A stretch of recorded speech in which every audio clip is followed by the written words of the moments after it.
আজকে মায়ের কাছে আবদার ছিল সর্ষে পাবদা মাছের ঝাল রান্না করার জন্য। তো সেই মতন মা সব কিছু রেডি করে নিয়েছে। তার জন্য প্রথমে দুটো টমেটোকে সরু সরু করে কেটে নিয়েছে। তারপরে মশলাগুলোকে শিলনোড়ায় বেটে নিয়েছে।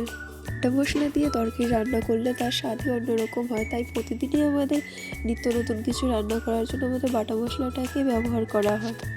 তারপরে পাবদা মাছগুলোকে নুন, হলুদ, কাঁচা সর্ষের তেল মাখিয়ে কিছুক্ষণের জন্য ম্যারিনেট হওয়ার জন্য রেখে দিতে হবে। মায়ের কাছে এরকম আবদার করলে মা ঠিক রান্না করে দেয়। খুব রান্না যদি তোমাদের ভালো লেগে থাকে অবশ্যই আমার চ্যানেলকে সাবস্ক্রাইব করে দিও তো নতুন আরও রেসিপির জন্য। তারপরে মাছের মধ্যে কাঁচা টমেটো, ধনেপাতা আর কাঁচা লঙ্কা দিয়ে কিছুক্ষণের জন্য মাখিয়ে রেখে দিয়েছিল।